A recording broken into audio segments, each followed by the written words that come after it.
الرحیم الحمد للہ نحمده ونستعینه ونستغفره ونؤمن به ونتوکل علیہ ونعوذ باللہ من شرور انفسنا ومن سیئات اعمالنا من يهده الله فلا مضل له ومن يضلله فلا هادي له ونشهد ان لا اله الا الله وحده لا شريك له ونشهد ان سيدنا وسندنا ومولانا محمدا عبده ورسوله صلی اللہ علیہ وعلى آلہ واصحابہ وبارک وسلم تسلیما کثیرا کثیرا اما بعد فاعوذ باللہ من الشیطان الرجیم بسم اللہ الرحمن الرحیم لا خیر فی کثیر من نجواہم الا من امر بصدقۃ او معروف او اصلاح بین الناس ومن یفعل ذلک ابتغاء مرضات اللہ فسوف نؤتیہ اجرا عظیما وقال علیہ الصلاة والسلام الا اخبرکم بافضل من درجۃ الصیام والصلاة والصدقہ قالوا بلا قال اصلاح ذات البین وفساد ذات البین الحالکہ او کما قال صلی اللہ علیہ وسلم۔ میرے محترم بزرگوں، دوستوں، عزیز ساتھیوں، اس وقت پوری دنیا میں اور خصوصاً ہمارے اپنے گھروں میں، ہمارے خاندانوں میں بہت سارے آپس کے اختلاف، آپس کی رنجشیں، آپس کی ناچاقیاں ہمارے گھروں میں بہت زیادہ پائی جاتی ہیں، اور انسان کی زندگی اس وقت تک سکون کے ساتھ، اطمینان کے ساتھ نہیں گزر سکتی جب تک کہ اس کے اپنے گھر میں سکون اور اطمینان نہیں ہو۔ ایک آدمی کے گھر میں اگر سکون نہیں ہے، اطمینان نہیں ہے، تو اس کا نہ نماز میں من لگے گا، نہ روزہ رکھنے میں من لگے گا، نہ کوئی خیرات صدقات دینے میں من لگے گا۔ اندر کی ٹینشن آدمی کو گھول دیتی ہے، اندر کی ٹینشن سے آدمی بالکل کھل جاتا ہے۔ اس لیے آپس کے اختلاف، آپس کے جھگڑے، خاص کر گھروں کے جھگڑے سے آدمی کو بچنا چاہیے، بہت زیادہ اعتراض کرنا چاہیے، اس لیے کہ ان جھگڑوں سے کوئی حل ہونے والا نہیں، کوئی مسئلہ حل ہونے والا ان جھگڑوں سے نہیں ہے۔ ان جھگڑوں کا حل یہ ہے کہ ان کو آپس میں ختم کیا جائے، ایک دوسرے کی تعریف کی جائے، ایک دوسرے کی توصیف بیان کی جائے، ایک دوسرے کے ساتھ ایثار اور ہمدردی کا معاملہ کیا جائے، ایک دوسرے کے ساتھ تواضع کا معاملہ کیا جائے۔ اگر آپ اپنے گھروں کے اختلافی جھگڑوں سے نکلنا چاہتے ہیں تو پہلے تو اپنے آپ کو جھگڑوں سے بچائیں، اس لیے کہ جھگڑا یہ دین کو مونڈنے والی چیز ہے۔ اللہ کے نبی نے فرمایا تھا، میں تمہیں بتاؤں دین کو مونڈنے والی کیا چیز ہے؟ صحابہ نے فرمایا ضرور۔ فرمایا آپس کا اختلاف، آپس کے لڑائی جھگڑے دین کو مونڈنے والی، اور میں تمہیں بتاؤں نماز سے بھی زیادہ، روزے سے بھی زیادہ اور صدقے سے بھی زیادہ افضل چیز بتاؤں؟ سوچو ذرا سا، غور کرو، ہمارے ذہنوں میں کیا تصور ہے، ہم کس بات کو لے کر بیٹھے ہوئے ہیں؟ ہم نماز ہی کو افضل سمجھتے ہیں، روزے کو افضل سمجھتے ہیں، صدقے کو افضل سمجھتے ہیں۔ یہاں نماز، روزے، صدقے سے مراد نفلی نماز، روزے، صدقے ہیں، فرض نہیں۔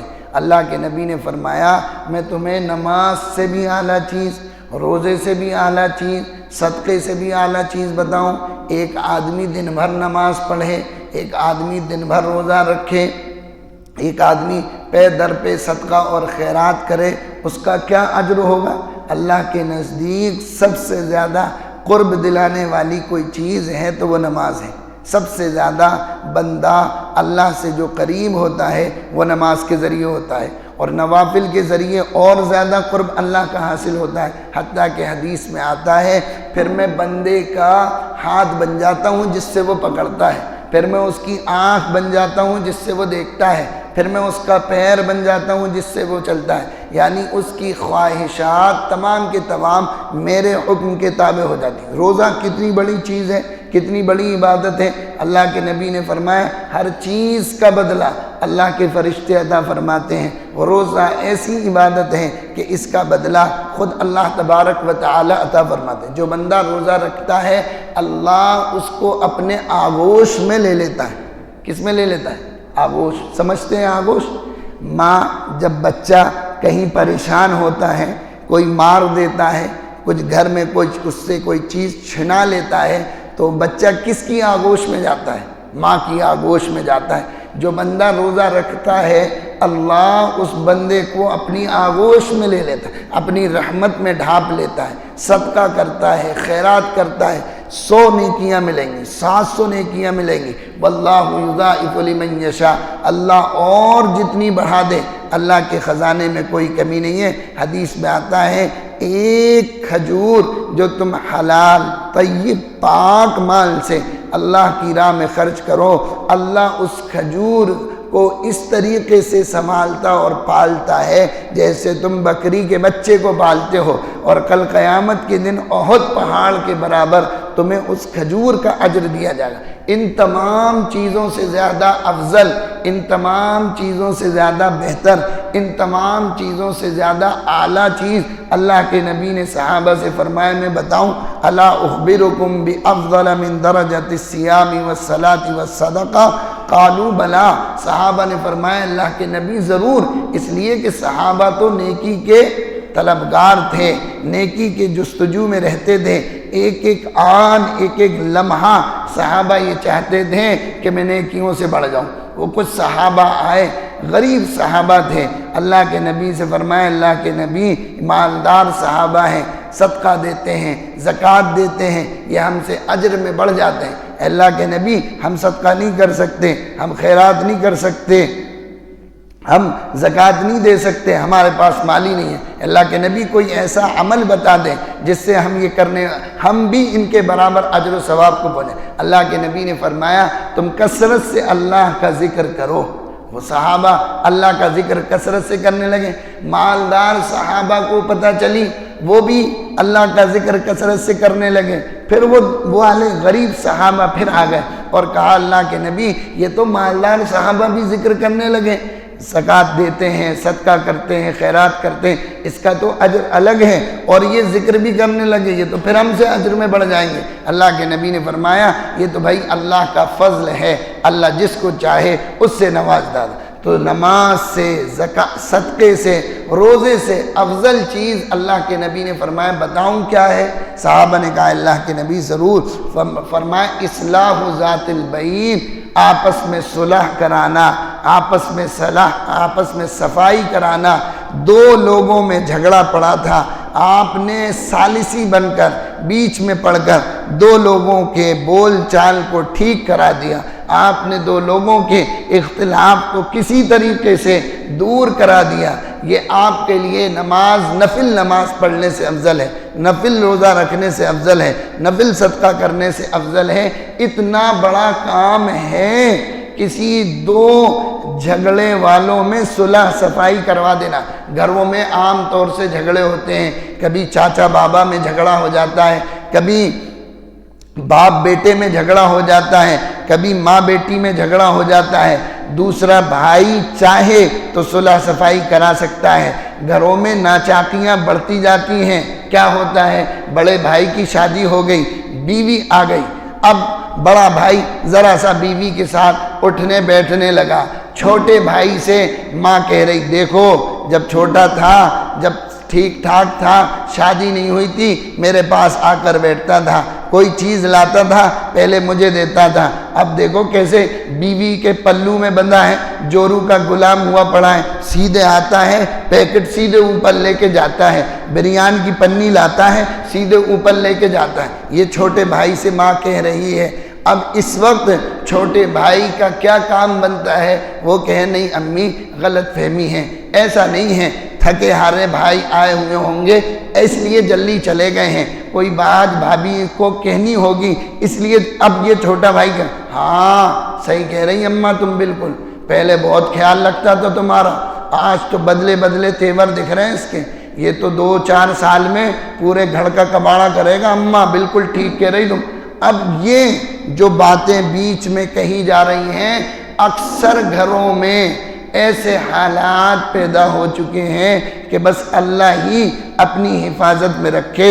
ایک گھر ہے اور 5 چولہے بنے ہوئے ہیں، بیٹا باپ سے نہیں بولنا، بیٹی ماں سے نہیں بول رہی، چھوٹا بھائی بڑے بھائی کو سلام کرنے کو تیار نہیں ہے، بہو ساس سے اور ساس بہو سے بولنے کو تیار نہیں ہے، آپس کے جھگڑے، آپس کا اختلاف، آپس کا انتشار، جس کے دماغ میں یہ ٹینشن۔ ادھر آدمی دن بھر کام کرتا ہے، منڈی میں بورے پھینکتا ہے، ٹھیلا چلاتا ہے، دکان پہ کسی کے ہاں نوکری کرتا ہے، اس کے بعد جیسے ہی گھر میں داخل ہوتا ہے وہ یوں محسوس کرتا ہے جیسے جہنم کا عذاب مجھ پر شروع ہو گیا اور میں گھر میں نہیں داخل ہوا ہوں بلکہ جہنم میں داخل ہوا ہوں، جس کی وجہ سے بیچارہ ٹینشن میں۔ اب کیا اس کا نماز میں من لگے گا؟ کیا اس کا روزے میں من لگے گا؟ کیا اس کو صدقہ اور خیرات سمجھ میں آئے گا؟ کیا اس کو رمضان سمجھ میں آئے گا؟ پریشانی کے عالم میں زندگی گزار رہا ہے۔ اس لیے اللہ کے نبی صلی اللہ علیہ وسلم نے اس کا حل پہلے تو یہ بات سمجھائی کہ دیکھو آپس کے لڑائی، آپس کے جھگڑے کو ختم کر، حق پر ہوتے ہوئے بھی جھگڑا چھوڑ دو، جنت میں گھر دلانے کا ذمہ دار میں ہوں۔ انا زعیم ببیت فی ربض الجنہ لمن ترک المراء وان کان حق محقا۔ اللہ کے نبی نے فرمایا میں جنت کے درمیان میں تمہیں ایک گھر دلانے کا ذمہ دار ہوں، تم حق پر ہوتے ہوئے جھگڑا چھوڑ دو، کوئی بات نہیں، کوئی مسئلہ نہیں ہے، حق پر ہوتے ہوئے جھگڑا چھوڑ دیں گے، اللہ اس سے بہترین جگہ، اللہ اس سے بہترین چیز آپ کو عطا فرمائے گا۔ تو آپس کا اختلاف، آپس کے لڑائی جھگڑے، خاندان میں آپس میں لڑائی اور جھگڑے یہ بہت زیادہ ناسور ہیں، اور پھر ان جھگڑوں میں میاں بیوی کا آپس کا اختلاف اور ان کا توڑ اور ان کی رنجشیں اور ان کا ایک دوسرے سے نہیں بولنا، اور وہ مشرق کی طرف رخ کرے ہیں، وہ مغرب کی طرف رخ کرے ہیں، گھر میں وہ داخل ہوتا ہے وہ باہر نکل کے چلی جاتی ہے، وہ اندر داخل ہوتی ہیں یہ روم سے باہر نکل کر چلے جاتا ہے، دونوں ایک ہی بیڈ پر بیٹھے ہیں، اس نے اپنا رخ ادھر کو کرا، ادھر موبائل لگا کر وہ ادھر اپنی بات کر رہا، اس نے اپنا موبائل شروع کرا اور یہ اپنی سہیلیوں سے بات کرنے میں لگی ہے، ایک ہی گھر ہو گئے، 3 سال گزر چکے ہیں، میاں بیوی میں کوئی کلام نہیں، کوئی بات چیت نہیں، کوئی آپس میں پیار اور محبت کی باتیں نہیں، بچے دیکھ رہے ہیں یہ باپ کیسا ہے، اماں سے بولتا نہیں ہے، بچی دیکھ رہی یہ ماں کیسی ہے، یہ تو بولتی نہیں ہے، ان کے اثرات بچوں کے اندر منتقل ہو رہے ہیں، وہ اسی طریقے سے جوان ہو رہے ہیں، وہی ٹینشن لے کر وہ بڑے ہو رہے ہیں، باپ ادھر کو رخ کرا، ماں ادھر کو رخ کری ہے، بچوں کے اندر وہی ٹینشن، وہی اختلاف، نہ ان کا پڑھائی میں اچھا من لگ رہا، ان کے نمبر اچھے نہیں آ رہے، باپ چلا رہا، ارے کیسے نمبر لایا، ایسے پیپر دے کے آیا، بالکل 3rd کوالٹی تیرے نمبر آئے ہیں، بچی کو ماں ڈانٹ رہی ہے، ایسے پڑھتے ہیں، یہ کرتے ہیں، دیکھو فلاں بچے کتنے اچھے نمبرات سے پاس ہوئے ہیں، ان کے بچے جو اچھے نمبرات سے پاس ہوئے ہیں ان میں ان کے ماں باپ کا بہت اہم کردار ہے، اور آپ کا گھر جہنم کی بھٹی بنا ہوا ہے، اس لیے آپ کے بچوں کے اسکول میں نمبرات نہیں آئے، آپ چیک کرو جا کر، تجربے کی بات ہے، حقیقت آپ کے سامنے عرض کر رہا ہوں، اگر آپ معلوم کریں گے، اگر آپ دیکھیں گے تو بچوں کے امتحان میں کامیاب نہ ہونے کی ایک وجہ ماں باپ کا آپس کا اختلاف اور آپس کی رنجش ہوتی۔ آپ جاؤ ان بچوں کو سرچ کرو اور ان کا بایو ڈاٹا بناؤ اور نکالو، اور ان کا ذرا سا آپ پروگرام جانچو، جن کے گھروں میں پیار محبت اور الفت ہے اور جن کے گھر آپس میں آگ کی بھٹی بنے ہوئے ہیں، ان کے گھروں کے بچوں کو دیکھو، وہ الگ ٹینشن میں، یہ الگ ٹینشن میں ہے۔ اللہ کے نبی صلی اللہ علیہ وسلم امت کو پیغام دے رہے ہیں کہ آپس کے اختلاف، آپس کے لڑائی جھگڑے ختم کرو۔ اللہ کے نبی صلی اللہ علیہ وسلم نے اس کو اتنی اہمیت دی، اتنی اہمیت دی، اللہ کے نبی صلی اللہ علیہ وسلم کی کبھی جماعت سے نماز نہیں چھوٹی، 1-2 مرتبہ کے علاوہ اللہ کے نبی صلی اللہ علیہ وسلم مسجد نبوی میں ہوتے ہیں، خود نماز پڑھاتے ہیں، اور نبی کے ہوتے ہوئے کون نماز پڑھا سکتا ہے؟ صحابہ کرام رضی اللہ عنہم اجمعین مسجد نبوی میں موجود ہیں، نماز کا وقت ہو گیا، جماعت کا وقت ہو گیا، اللہ کے نبی مصلی پر نہیں آئے ہیں، وقت نماز کا نکلا جا رہا ہے۔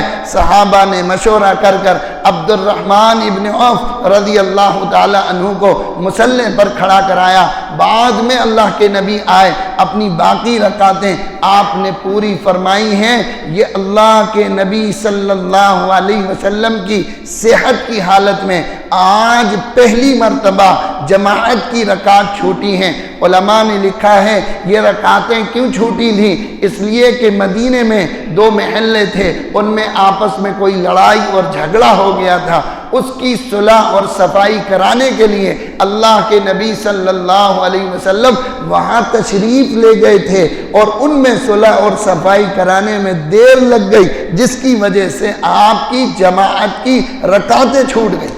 سوچو تو صحیح، غور تو کرو، کتنا اہم مسئلہ ہوگا، کتنا اہمیت کا حامل مسئلہ ہوگا کہ اللہ کے نبی نے جماعت کی 2-4 رکعتیں آپ کی چھوٹ گئیں، آپ نے پہلے اس مسئلے کو حل کرا۔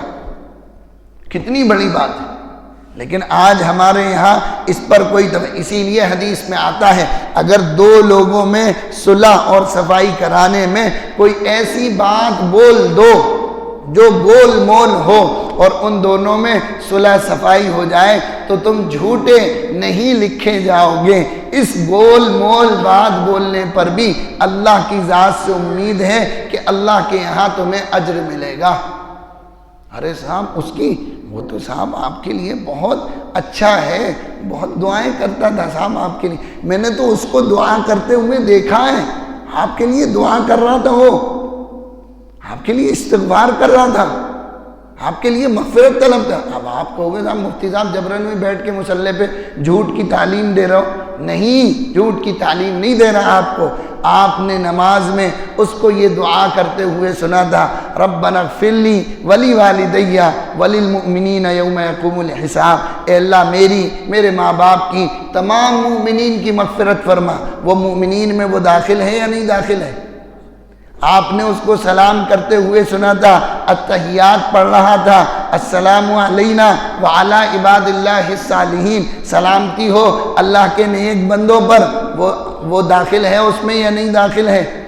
نماز کا سلام پھیرتے ہیں، السلام علیکم ورحمۃ اللہ، السلام علیکم ورحمۃ اللہ۔ فقہاء نے لکھا ہے جب دائیں طرف سلام پھیرو نیت کرو کہ اے اللہ اس طرف جتنے فرشتے ہیں، جتنے نیک صالح جنات ہیں، جتنے مؤمنین ہیں، اے اللہ سب پر سلامتی ہو۔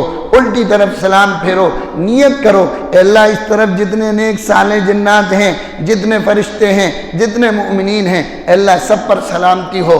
آپ نے یہ نیت دل میں کری اور اس سے کہا کہ وہ تو آپ پر سلامتی بھیجتا ہے، وہ تو آپ کو سلام کہتا ہے، وہ تو آپ کے لیے دعا کرتا ہے، آپ کے لیے استغفار کرتا ہے۔ آپ حدیث کے الفاظ ہیں، آپ جھوٹ بولنے والے شمار نہیں ہوگے۔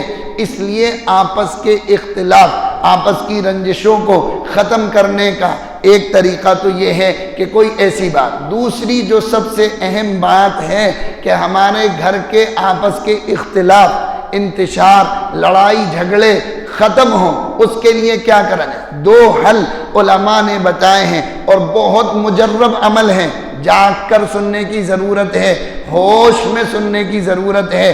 وہ 2 مجرب عمل ہیں، قسم کھا کر یہ بات کہی جا سکتی ہے کہ اگر کوئی شخص اپنے اندر ان 2 چیزوں کو پیدا کر لے، آپس کے اختلاف سے، آپس کے لڑائی جھگڑے سے، خاندانی ٹینشنوں سے اس کی زندگی نجات پائے۔ سب سے پہلی صفت جو اپنے اندر پیدا کرنے کی ہے، خاندانی اختلاف جھگڑے سے، میاں بیوی کی ٹینشن سے نکلنا ہے، اپنے اندر تواضع پیدا کرو۔ کیا پیدا کرو؟ تواضع۔ کس کو کہتے ہیں تواضع؟ تواضع کہتے ہیں، تواضع نام ہے اس بات کا کہ صاحب میری کوئی حیثیت نہیں، میری کوئی اوقات نہیں، میں تو اللہ کا بندہ ہوں، بندگی کا مکلف ہوں، اگر کسی نے میرے بارے میں کچھ کہہ دیا تو میں تو اسی کا مستحق تھا، اس پہ مجھے ناراض ہونے کی کیا ضرورت؟ اپنے اندر تواضع پیدا کرو. جب تواضع پیدا ہو جائے گی اور جب اپنے آپ کی حقارت آپ کی نظر میں آ جائے گی، پھر کوئی کچھ بھی کہے گا آپ کو کوئی دقت اور پریشانی ہونے والی نہیں ہے. دقت کیوں ہوتی ہے، ٹینشن کیوں ہوتی ہے، اختلاف کیوں کھڑے ہوتے ہیں؟ اس لیے کھڑے ہوتے ہیں کہ آپ نے اپنا گھر میں ایک مقام بنایا ہوا ہے. آپ گھر کے وزیر اعظم، وزیر اعلیٰ بنے بیٹھے ہو، پردھان منتری بنے بیٹھے ہو. جو کام ہوگا آپ کے حکم پر ہوگا، جو کام نہیں ہوگا آپ کے اشارے سے نہیں ہوگا. آپ نے اپنا ایک گراف اور آپ نے اپنا ایک بہت بڑا اونچا مقام گھر میں بنایا ہوا، جس کی وجہ سے آپ کو وہ مقام اور مرتبہ نہیں ملا. بس آپ کی ٹینشن شروع کہ یہ کیا ہوا، اس نے تو مجھے ریسپیکٹ، کیا کہتے ہیں انگلش میں، ہاں ایکسپیکٹ نہیں کرا، مجھے عزت ہی نہیں دی، میرے لیے کھڑا ہی نہیں ہوا، یہ میرا بھتیجا ہے، سلام ہی نہیں کرو، اس نے تو مجھے دعوت ہی نہیں دی، اس نے لوگوں کو بلایا اپنے ولیمے میں، مجھے تو بلایا نہیں. آپ نے اپنا ایک اسٹیٹس بنا رکھا تھا کہ صاحب میں تو اس لیول کا ہوں، مجھے تو اسی کرسی پہ چاہیے. جب تک اپنے اندر تواضع نہیں پیدا ہوگی، انکساری پیدا نہیں ہوگی، بندگی اپنے اندر نہیں آئے گی، میرے عزیز دوستوں اور ساتھیوں، گھر کے آپس کے اختلاف انتشار ختم نہیں ہوں گے. تواضع پیدا ہو گئی، بندگی پیدا ہو گئی، اندر وہ ساری چیزیں آ گئی، بس معاملہ حل ہوتا چلا جائے گا. اس لیے اپنے اندر تواضع پیدا کرنا. میں نے بہت پہلے آپ حضرات کو شاہ عبد القدوس گنگوہی رحمت اللہ علیہ کا واقعہ سنایا تھا. بلخ کے اندر ان کے والد کے کوئی خلیفہ تھے جو بلخ میں رہتے تھے. گنگوں میں جب تک والد زندہ تھے بیٹے نے کوئی قدر نہیں کی، کبوتر بازی میں، پتنگ بازی میں زندگی ختم کر دی. باپ کے انتقال کے بعد پھر احساس ہوا اوہو وہ دولت جو گھر میں تھی وہ تو حاصل ہی نہیں کر سکا. اب افسوس ہوا، اس دولت کو حاصل کرنے کے لیے بلخ گئے اپنے والد کے خلیفہ کے بعد. اس بلخ کے خلیفہ کو پتہ چلا ہمارے شیخ کا بیٹا آ رہا ہے. استقبال کے لیے شہر سے باہر نکلے، پورے شہر میں ان کے لیے استقبال ہوا. بادشاہ خود نکل کر آیا اور اس نے استقبال کیا. بہترین قسم کے کھانے، عمدہ قسم کی محفلیں، بہترین قسم کا استقبال ہوا. جب دن گزر گئے تو شیخ نے پوچھا بیٹا کیوں آنا ہوا؟ کہا حضرت جو دولت آپ گنگوں سے میرے والد سے لے کر آئے تھے وہ حاصل کرنے کے لیے آیا ہوں. اوہو، کہا بیٹا وہ دولت ایسے نہیں ملتی ہے، اس کے لیے تو کچھ کرنا پڑتا ہے، جوتیاں سیدھی کرنا پڑتی ہیں. شاہوں کے ہاں، بادشاہوں کی محفلوں میں وہ دولت نہیں ملتی، وہ تو فقیروں کی جوتیوں میں ملتی ہے. بس کہا حضرت مجھے تو وہ حاصل کرنا ہے. کہا ٹھیک ہے جاؤ ادھر بیٹھ جاؤ حمام میں، لکڑیاں جھوکا کرو جو نمازی آتے ہیں اور ان کے لیے پانی گرم کرا کرو. لو کہاں تو بادشاہ استقبال پہ آ رہا، کہاں تو شیخ کے لیے بہترین کھانے شیخ تیار کر رہے، اور کہاں لوگوں کے جوتوں میں بٹھایا اور پانی کا. کئی دن تک اسی طریقے سے بھٹی میں ان کو لگائے رکھا. ایک بھنگن ان کے یہاں آتی تھی، اس سے کہا دیکھ یہ کچرا اٹھا کر لے جا اور آج اس کے قریب سے گزرنا اور پھر دیکھنا کیا کہتا ہے، پھر مجھے بتانا. تو کہنے لگے وہ بھنگن قریب سے گزری اور جب اس کی بدبو آئی یا کچھ کچرا بھی ان کے اوپر گرا، یوں دیکھا غور سے اور کہا نہ ہوا گنگو ورنہ پھر بتاتا تجھے. کیا کہا؟ نہ ہوا گنگو ورنہ پھر بتاتا تجھے. وہ بھنگن نے جا کر کہا کہ حضرت اس طریقے سے کہہ رہے تھے اور ایسے دیکھ رہے. کہا ہاں ابھی نمی باقی ہے اور ابھی وہ عقل باقی ہے، لہذا اور جھوکا ان کو.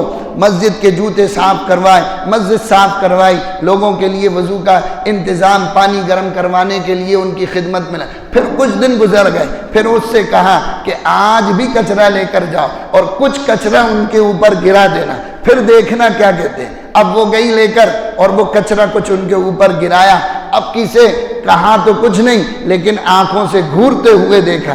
کہا پھر اس نے جا کر کہا کہ حضرت اب کسی زبان سے تو کچھ نہیں بولا لیکن ہاں آنکھوں میں گھور کر دیکھا. کہا ٹھیک ہے ابھی کچھ رہ گیا ہے، ابھی اندر کچھ باقی ہے. پھر تھوڑے دن گزر گئے، اسی طرح خدمت کرتے رہے. پھر کہا کہ اس بار کچرا پورا کا پورا انہی پر گرا دینا اور پھر دیکھنا اب کیا کہتا ہے. اب جب منجھائی پوری ہو گئی، گھسائی پوری ہو گئی، ٹھک گئے، پٹ گئے، اب وہ بھنگن گئی اور لڑکھڑا کر پورے کچرے کی ٹوکری ان کے اوپر گرائی، تو اپنا تو کچھ بھی نہیں، فوراً سنبھالا بنگن کو اور کہا کہ کہیں لگی تو نہیں، چوٹ تو نہیں آئی، اپنا سب کچھ بھول گئے اور اسی کا خیال رہا۔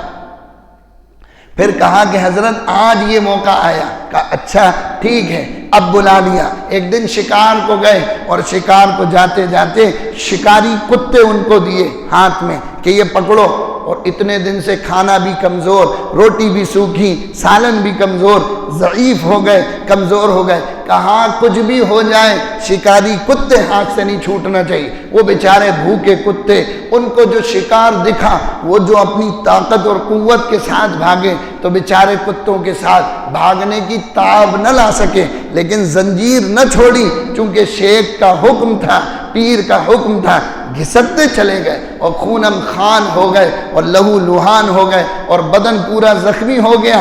پھر حضرت نے اٹھایا، کہا ٹھیک ہے چلو خانقاہ چلو۔ جب یہ بزرگ رات میں سوئے، خواب میں ان کے پیر اور ان کے والد صاحب خواب میں آئے اور کہا بھائی میں نے وہ نعمت جو تمہیں دی ہے، اتنا مجاہدہ تو میں نے تم سے نہیں کرایا تھا، تم تو ہمارے بیٹے سے اتنا مجاہدہ کراتے ہو۔ بس کہنے لگے حضرت وہ نعمت تو ہو گئی، بس گلے لگایا اور کہا بیٹا وہ نعمت جو میں تمہارے گنگوں سے لے کے آیا تھا بس وہ تمہیں حاصل ہو گئی۔ کیا نعمت ملی؟ ارے اپنی بڑائی نکل گئی، بس یہی نعمت ہے، یہی سب سے بڑی چیز ہے کہ آدمی اپنے آپ کو کچھ نہ سمجھے، تواضع اختیار کرے۔ من تواضع للہ رفعہ اللہ، جو تواضع اختیار کرتا ہے اللہ اس کو بلندی عطا فرماتا ہے۔ پہلی چیز تواضع۔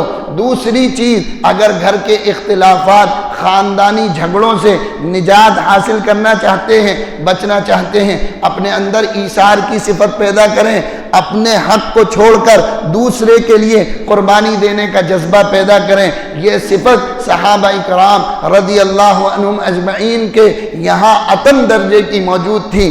جنگ کا موقع ہے، ایک صحابی پانی کا مشکیزہ لے کر اپنے چچا زاد بھائی کو ڈھونڈ رہے ہیں کہ کہیں زندگی کی کوئی رمق اور چمک باقی ہو تو میں اس کو پانی پلاؤں۔ وہ بھائی مل گیا اور آخری وقت ہے، مشکیزے کا ڈھکن کھولا اور وہ مشکیزہ اس کے منہ میں لگانے کو ہوا، اتنے میں دوسرے صحابی نے آہ کر دی اور العطش العطش پکارنا شروع کرا۔ انہوں نے اپنے ہونٹ سلے اور اشارہ کرا کہ اس بھائی کے پاس جاؤ۔ وہ اس بھائی کے پاس گئے، ان کو پانی پلانے کو ہوئے کہ تیسرے نے آہ کری اور پانی پانی پکارا۔ انہوں نے اپنے ہونٹ سلے اور تیسرے کے پاس جانے کو کہا۔ تیسرے کے پاس پہنچے، جب تک پانی لے کر پہنچے وہ دنیا سے رخصت ہو گئے۔ دوسرے کے پاس آئے، وہ بھی دنیا سے رخصت ہو گئے۔ اپنے رشتہ دار کے پاس آئے، وہ بھی دنیا سے رخصت ہو گئے۔ پیاسے جان دے دی لیکن اپنے بھائی سے پہلے پانی پینا گوارا نہیں کرا۔ یہ ہے ایثار، یہ ہے قربانی۔ مدینے میں مہمان آ گئے، اللہ کے نبی نے فرمایا کون ان کی مہمانی کرے گا؟ ایک انصاری صحابی کھڑے ہوئے، اللہ کے نبی میں تیار ہوں اس کے لیے۔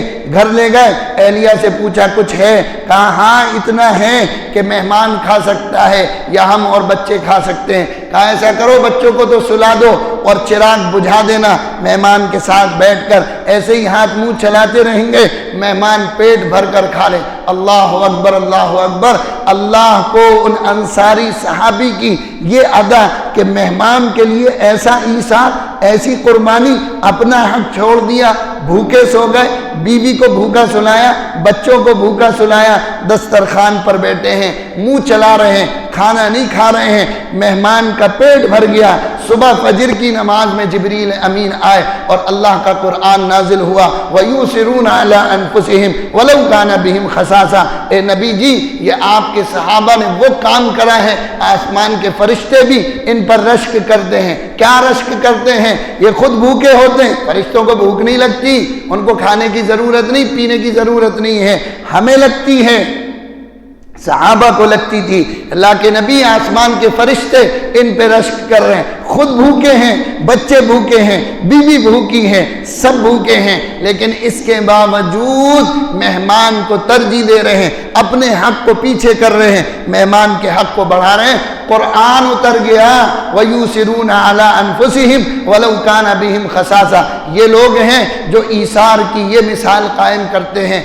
گھر کے خاندانی اختلاف، انتشار، لڑائی جھگڑے سے اگر آپ کو بچنا ہے، دو چیزیں اپنے اندر پیدا کرو، ایک تواضع، دوسرا ایثار۔ یہ چیزیں پیدا ہوں گی، گھر کے اختلاف انتشار سے اللہ تبارک و تعالی آپ کو نجات دے گا۔ اس سلسلے کی کچھ اور گفتگو بھی انشاءاللہ ہوگی۔ اللہ تبارک و تعالی کہی ہوئی باتوں پر عمل کی توفیق نصیب فرمائے۔ وآخر دعوانا ان الحمد للہ رب العالمین۔